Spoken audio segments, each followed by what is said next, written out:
welcome Sam and Mate. Just thought we'd have a catch up and a bit of a podcast to chat to all of the eager Zucoin fans that we have out there, and to introduce a little bit more background about you guys. So it's in Albury at least, it's the 18th of June today, Friday, and about 4:15 p.m. that we're doing this podcast for everybody. So I might start with you, Sam. You've been around the group for a bit longer than Mate, and I just thought you're a bit of an enigma, really. The secret crypto Twitter man that gets into governments and the background of what's happening, and you might share a few of your thoughts and a bit of your background before we get into some hard-asked questions. Yeah, sure. So I think yeah, we first made contact, and I started talking to you guys about 2 years ago now. So back in mid 2019, before the world went a bit bonkers, and fortunately enough, we had the chance to meet in person a few times as well, because I actually live in the UK. So for everyone that's not aware, it's 7 a.m. in the morning here. Thankfully, I've got a 2-year-old, so I've been up for ages. So it's not too bad for me. But my background with all of this, I suppose, extends all the way back to late 2010, early 2011, when I sort of first discovered Bitcoin and cryptocurrencies, just as an off chance on an online forum. I've sort of got a background in finance and banking and financial services, and I'm also a massive nerd. So that's kind of why I ended up in an online forum, finding out about Bitcoin and cryptocurrencies. And I've lived through everything since then, which has been a wild ride. And then sort of to cut a long story short, decided that in 2016, I was going to write a book about it all as well, about my experiences, about the way I'd seen I guess you'd call it an industry develop, but it's sort of bigger than that. And did that and wrote a book, and that's been published now in several languages around the world. I don't know what the exact tally is, but I'm sure it's more than 40,000 people have read the book. And since then, I've been researching and providing advice on cryptocurrencies and understanding the technologies and how they work and how they interact, and the dichotomy we face between old money and new money, and these new financial and transaction networks and everything. So, I've been neck deep in it, so to speak, for a decade now. And then I remember when you reached out and we started speaking about what Zucoins was all about and the underlying technology behind it, it just caught me, and I've been hooked ever since. So yeah, and that's what I guess leads us to where we are today. Fantastic, Sam. I might say I got hold of your book earlier in the piece there, and you might mention the full name of it, because they're almost like prophecies as you get deeper into your book, particularly about some of the issues that you found with the blockchain, the structure, and Bitcoin, as I recall now from the book. And I've had my staff look at it too, because a lot of those things that you've said, we've been slowly ticking those boxes for Zucoins, which ultimately leads to where we think we want to be in a true Satoshi format, I guess. So the name of the book, Sam, give it a bit of a promo there. Yeah. So we actually updated it in 2019 as well. So there's a bit more up-to-date information in it, but it's called Crypto Revolution: Bitcoin, Cryptocurrency, and the Future of Money.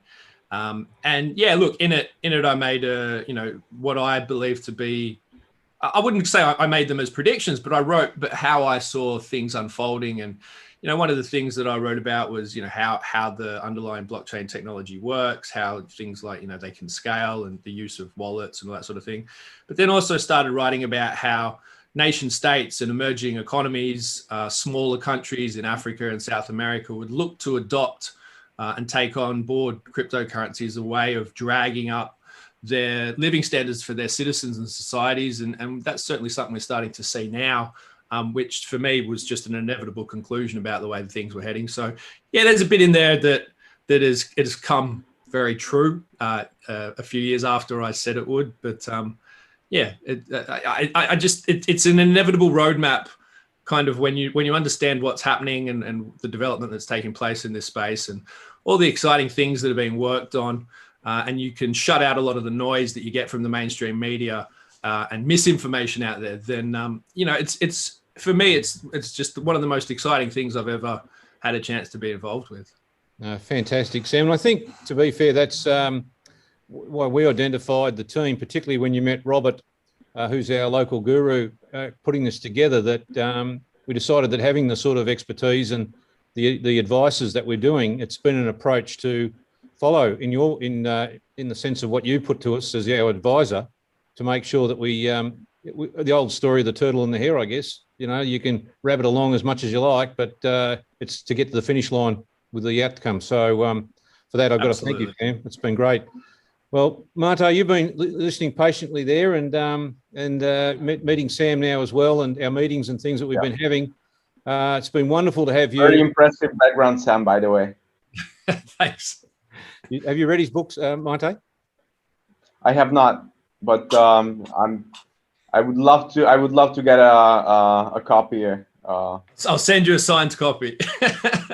That would be amazing. Thank you. Well, yeah, maybe we get Robert and the three of you signing it as well, because it'll be a collectibles item we can put into an NFT. I would have thought so. I was just gonna say that my brain was already going through how I could turn it into an NFT, and I think it would be really valuable. Well, Mate, we have one thing in common. We both come from the motherland. You've been born in Hungary, but certainly my dad's Hungarian, and the tradition and I guess the background to Hungary has been one of a nation that's been slammed on all sorts of fronts. It was a powerhouse at one stage for the Austro-Hungarian Empire, and certainly had all its challenges during the course of thousands of years. And I see that you've come out of that Hungarian background. I mean, obviously the communism, the freedom that's come with it, where that leads to, we've seen it all. Your background now, getting into what Bitcoin means and the decentralized concepts that Satoshi had put in play. Give us a little bit now, an insight as to the journey that you've had and how that started with Roger Ver, for example, through Bitcoin.com. Yeah, so I guess I go a little bit earlier, if you don't mind. So I first heard about Bitcoin in 2012, and I think just like everyone else who really deep dives into what Bitcoin is, I was fascinated by the technology. I was super interested in what this magic internet money can do for the world. And the more I read about it, the more I got hooked on it. I think Bitcoin is pretty much like a drug. Once you get involved and once you start to understand what it is and start to use it, you're done. There's really no way out. And that's pretty much what happened to me. And back in 2012, and actually when I really started to get involved was 2013. I was fascinated by the mining, behind Bitcoin, and that's why I started, with mining. With my dad actually, and a couple of my friends, we put together some custom-made mining equipment and basically just run the whole gig in down the basement. But mining was actually tricky and difficult even back in 2013. So then I later decided that that's not what my path should be in crypto. So I founded Bitcoinist, which still is a news site in the crypto space. And then later in 2017, I made an exit from that company, and I think it was about 2016 I think 2016 is when I first met with Roger. And Roger's actually he has some Hungarian roots as well. I'm not sure if you knew that, Allan. But that's when I first met him, and we started to talk about the crypto stuff, and then he said he wants to do something with Bitcoin.com, the domain. Back then, there wasn't the Bitcoin.com website. Some companies were leasing the domain from him, and it was basically just a redirect. And I already had experience in regards to building a company, building a crypto media empire, so to say. And then we slowly but surely started to build out the whole company. And then, Bitcoin.com came to be. And the flagship product is eventually the wallet, the Bitcoin.com wallet with 12 million downloads. So we're really proud of that, and I think it's a really great app for people, especially for newbies, but also some advanced users as well. So I co-founded the company with him and have been involved in crypto ever since. So really exciting roads, ups and downs, of course, but that's the nature of crypto. I think people are now starting to understand these cycles, how the bear market versus the bull market cycles work, and really start to understand a lot more how this industry works. Because I can tell you something, there is nothing like the crypto industry. It's a really wild roller coaster, and you have to have a really strong mindset and stomach to bear the downsides as well. So I think, Mate, that's a good point, because I've been around long enough too. I mean, I remember the early days of the internet, that dial tone going off and frustrations, which the young ones don't even appreciate that. I mean, it was interesting. Someone on the other line picked up the phone and cut you off. That's right. Well, that wouldn't have any clue about that, Sam. And I think that's a reflection. Looking at Telegram recently too, some of our supporters and those that you find the younger ones a bit frustrated and impatient and all the rest of it. But good things certainly come to those who wait, is a great saying.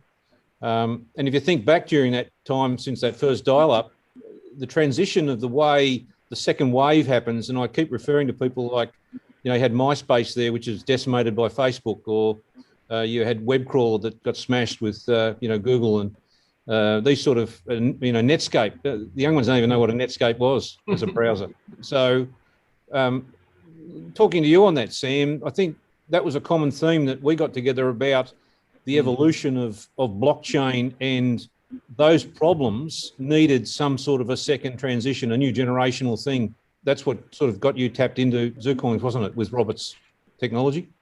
Yeah, absolutely. I mean, so you make some pretty good points there, and I've been writing about this recently to my subscribers. Is that you can go even further back. You can go back to when electricity first found its way into society, and when that happened, there was a lot of fear and misunderstanding and misinformation about electricity. I was literally reading yesterday about a New York neuroscience scientist that came up with a term, I think it's neurasthenia, which they believed was a psychological condition caused by exposure to the telephone and telegram. People were petrified of it, and the same with the telephone, the same with television, the same with the internet. You can go back around the sort of late 70s and early 80s and find numerous articles about how the internet was going to fail. No one was going to use it. Why would they? Because books and encyclopedias were just so handy. Every stage throughout history, we go through these technology cycles where new technologies come around. People are petrified of them because they don't understand how they work. They don't understand how they can become a ubiquitous part of life. But eventually they do, because they are so useful, they are so beneficial, and they can do so much for society. And there's evolutions within that. Like you say, all of these things started off, then there's a lot of fear around it. Then second iterations and third iterations come, and they expand and innovate and develop from there. And certainly cryptocurrency is one of those things where, blockchain technology, distributed ledger technology, and then networks. And that's really what we're talking about, is we're talking about networks. And the thing about, there are issues with blockchain technology that have problems that are looking to be solved, that may be solved, may not be solved.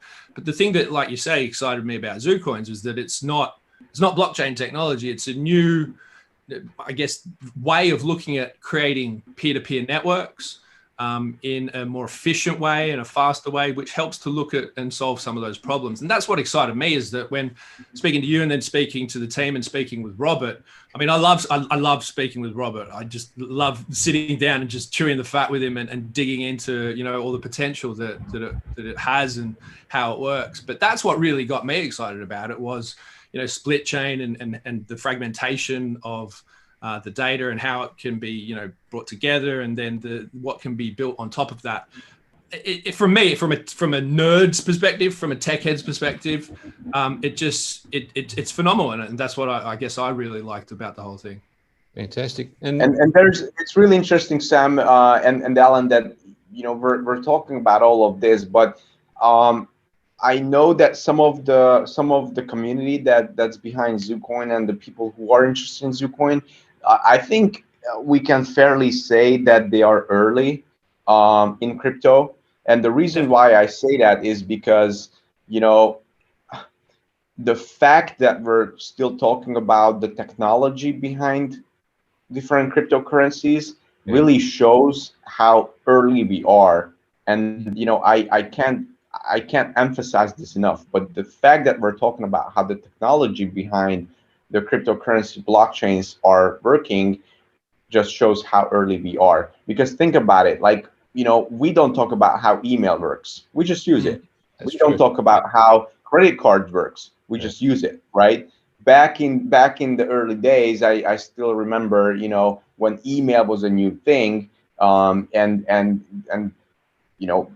the news talked about it on television. They tried to understand how it works. They couldn't get their head around it, just like Sam said. Oh, it's too complicated. No one's going to use it. Oh, who's going to read newspapers on the internet? Blah blah blah. And how does it work anyway? It's complicated. Blah blah blah. And this just shows that we now don't care how it works, right? There's just one thing I know, that I've got my phone here and I have my email on it. That's it. I don't even need to have a computer. I just have the phone. I've got different email accounts and whatnot, but no one really cares how it works. And I think slowly but surely we are gonna get there with crypto, right? And people will only understand that, okay, great, there is an app, and the magic money, the magic internet money, it just goes from my phone to his phone, or from me to the merchant, or whatever. Yep. And I really can't wait, for that time to come. But we also have to understand, people also have to understand that it takes time to build it. And all of us who are in this industry, working for companies or working on projects and whatnot, we are putting down the foundation to those times when people are not going to ask what it is and how does it work. Yeah. And I think it's really exciting to be part of this, and building the future, because from generations from here are going to be using the technology that we are talking about today, whether if it's the Zucoins technology, whether if it's other crypto technologies that other people are building, they're going to use it. And I think it's really fascinating and really exciting to be part of this. Yeah, you make an interesting point there. I was just having this conversation the other day about generations that come will just use it because they just want to use it, and that's all they will do. And I look at my son, and I got another one on the way next week, and they're only going to live in a world where crypto exists. They're not going to know a world without it. We all know. We know what the world was like without, video games and before email and when the internet was just starting out. So it's for a lot of people, it's hard for them to see a future of this because you get so deeply entrenched in the world that you've grown up with and have experienced. It's like banks using traditional banks. People are so used to using traditional banks that it's hard for them to break that trust cycle and move forward into the future. But for generations coming through, this is all they know.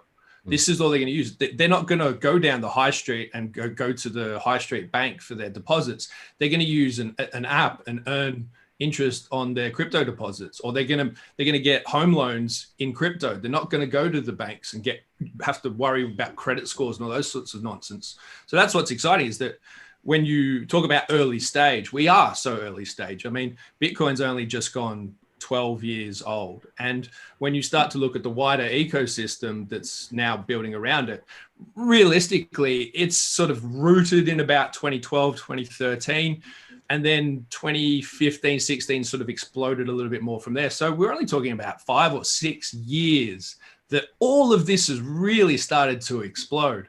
And that's such an early stage in a big technology cycle that makes what's coming so exciting.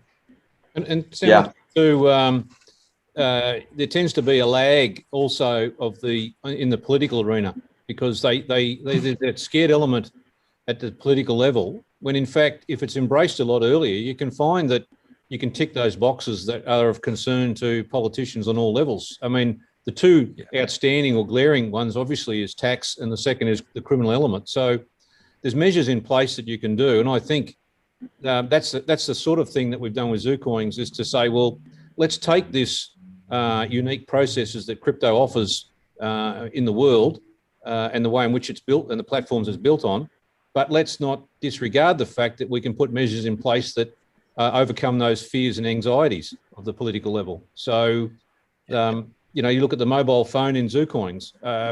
If the telcos are doing their jobs, then they should be identifying every person with a mobile phone across all nations. If that happens, well, then Zucoins has got the greatest KYC, AML situation in play.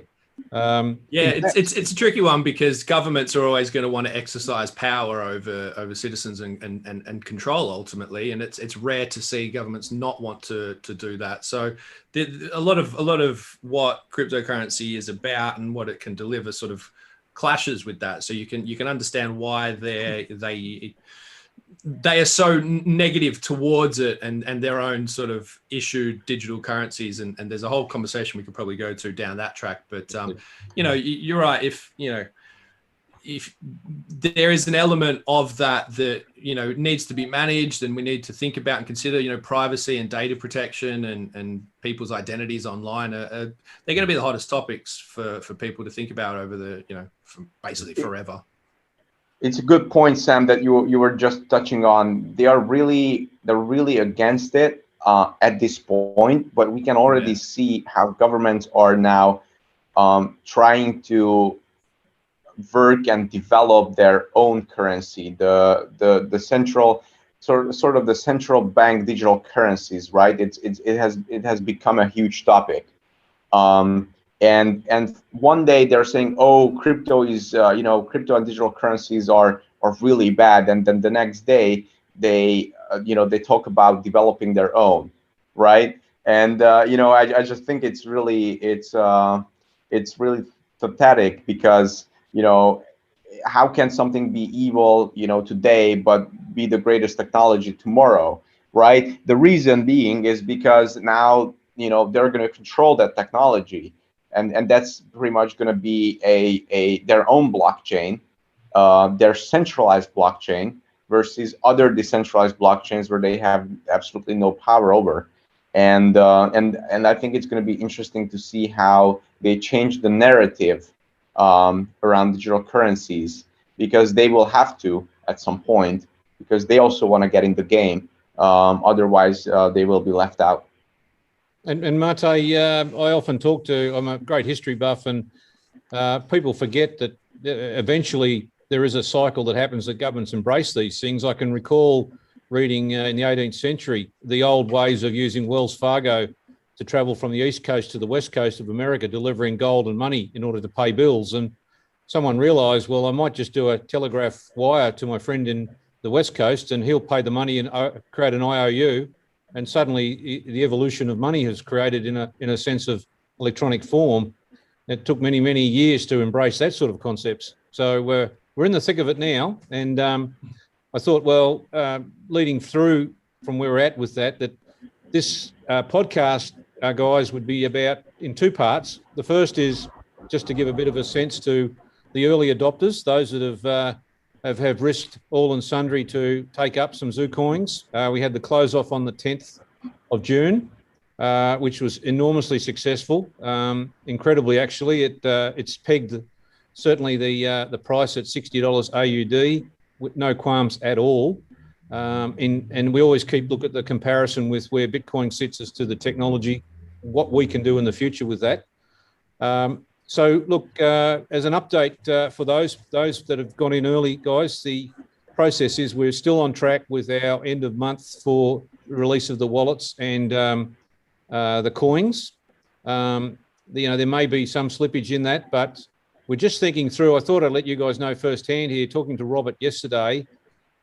His priority is the concern of people not losing their coins or money, and that's a massive element. That's been a big thing that we've spent over 12 months perfecting, the ease of the transfer between phones, the way in which you can send it instantly with an SMS and download the wallet in 2 steps.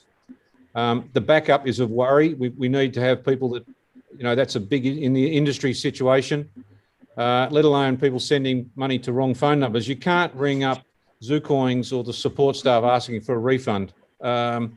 It just doesn't work that way when you're in this space. It's all in or all out, basically. So one of the thoughts, I wanted to get your guys' thoughts on this, rather than the massive release of all the coins, and there's significant dollars involved here. We have people that have put $1.5 million in one tranche, let alone, the guy that spends $1,200 or the lady. It's all important to each and every individual.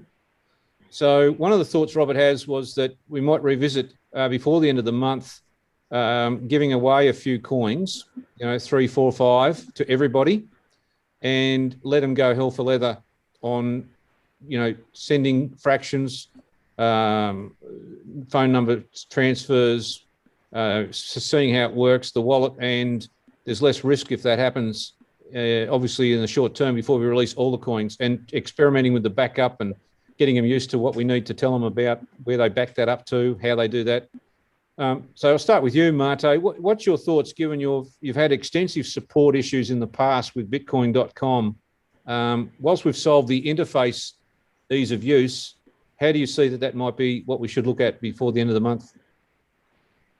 Yeah, I actually think it's a really good idea. I always like soft launches, to be honest, because when you do a soft launch, you can have so many amazing feedbacks without really risking the reputation for the brand, right? Because it only takes is one negative or bad experience for a user with a certain coin or with a certain company, and then you lose that user forever, and it's really difficult to get them back. So I like the idea. I think it's really important to make sure that everything works. We can never forget that, just like you said, people are putting in their hard-earned money to this asset, and if we can do this, and if we can make sure that it works, then I think it's a good way. I think it also shows the community that we care, and we just don't want to put something out there and possibly risk of losing some funds or having some flaws in the system. I think it shows that we're really that we really care, and I think it's important. And what's most important is being transparent to the community, to the people who trust our team and the people who developed it. As long as the communication is there, nothing can go wrong. I've just like Sam have been involved for so long. I've seen so many projects where people like, yeah, it's great, it's gonna work, and let's just do it and full steam ahead, and then boom, something happened. And then people were like, okay, well, what happened with my money? And like, oh well, it's gone, sorry, something happened, Yeah. or the price of the token has dropped or whatever. There was a bug in the system. We're so sorry, we're working on it. Like there's nothing worse than that. And I think it's good that we really want to do well and want to test it out before people actually can transact with big chunks of money. So I'm all about it, and I all support it. Sam, what's your feelings on that, talking as an advisor through us, what the team should do with that? Yeah, I'm all for testing as much as you can before a full-blown public release, and for the reasons that Mate was saying, is that I think people really struggle to understand how difficult it is to start and create and build and release networks like this. This isn't like, like typical software companies or apps that exist on the internet, or, telephone companies where they just build out a network sort of one by one. To release something like this to the public in one hit, you can't have it stuff up. You can't have, serious bugs and errors and flaws before you go to market. And you just need to test. And the best way to understand if things are working is to, as Mate said, is a soft launch. The amount of times, and I've seen it as well, is where projects rush something to market. They put out, an early stage version that's not ready, and they do it under the pressure of communities because everyone wants to be able to sell or trade or buy the coins in public because all they care about is price. And I understand that, and because people they're putting their hard-earned into a crypto, into a token, into a coin, and they, a lot of people want to see there be some sort of value there, but people also need to temper their expectations on how these things actually come out. And this is the thing: people just want the thing to work, which is completely understandable. But that's why we try and educate people on how these things work as well at this point, because when you understand how they work and how difficult they are to do, you can start to temper your expectations on the timelines that these things take.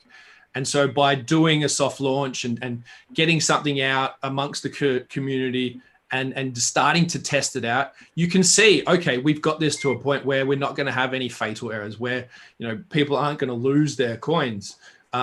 It's exactly like you said, Allan, there is no support, call center that you can call up and go, hey, how do I recover my coins? It's like, well, this is the whole point of a decentralized peer-to-peer network, is that it's decentralized and it's peer-to-peer. There is no central call center or, support center for these things. It's a shift of responsibility onto people to have that control over their transactions, over their, their wealth, all those sorts of things.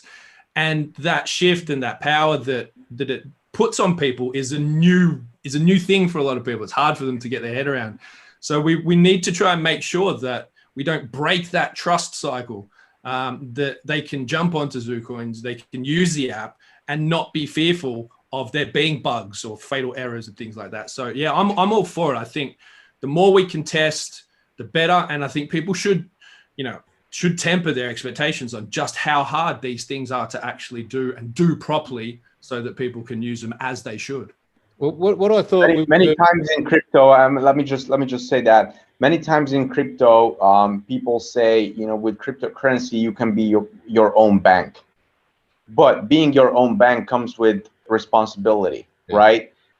You lose your password, you lose your phone, you lose your private keys, you lose whatever you need in order to access your crypto.